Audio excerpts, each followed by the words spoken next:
competition. The U.S. Airways Center, home of the defending champion Phoenix Mercury, who are 10-3 on the home hardwood. Both of these teams need this. Both of these teams are coming off emotionally disturbing losses on Tuesday night. Phoenix routed at Tulsa. They got run out of that place in the fourth quarter. They were flat all night. LA, of course, up by 14 at home against Indiana and fell apart in the second half. Yet somehow the Sparks are still holding on to the final playoff spot in the West. Hi, everybody. Welcome to Arizona. Jim Watson, alongside the coach, Dave Miller. Good to have you out of the studio, my friend.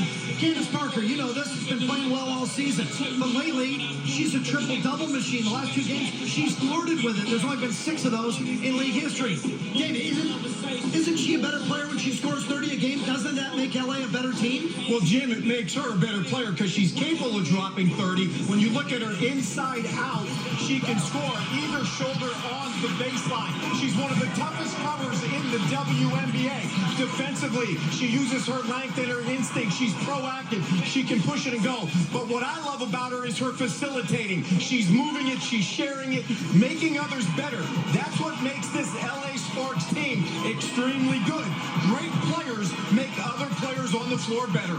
Nneka Ogwumike not with the team, concussion-like symptoms. So Mariana Tolo is going to step back into the starting lineup. That's actually good news for LA because she's been really good against Brittany Griner this year. Well, tonight her job is to guard Griner, stay out of foul trouble, give her no angles, contest and block out, limit Griner's offensive rebounds. She's a great teammate. With CP's return, she accepted less minutes, and she still impacts the game. So while LA continues to struggle for Phoenix, well, they have issues of their own. Maybe a little fatigue from chasing first-place Minnesota all year long. Phoenix comes into this game losers 3 of their last 4. Brittany Griner, of course, is the marquee player this year for Phoenix, and she's been very good against everybody except Los Angeles. 2 subpar performances. LA seems to have her number.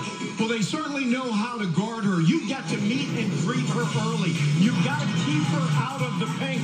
This is one of the most unstoppable players in the league when she moves with the purpose. Her footwork in the paint sets up her hook series and then versus pressure. She understands don't fight at middle, but spin baseline. And then defensively, she patrols the paint, protects the rim. A dominating and intimidating force in the WNBA.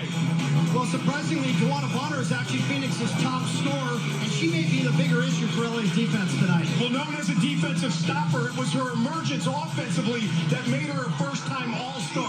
5th in scoring, she does it all. She's a great 2-way player that I love to watch in this league. These 2 teams have seen each other twice already. They split those first 2 meetings, but they were both at Staples Center. Now it gets really interesting because they're going to see each other 2 more times in the next 3 weeks, and both of those will be here in Arizona. 2 teams that are desperate for the W. The LA Sparks and the Phoenix Mercury. It's next on Time Warner Cable Sports Net.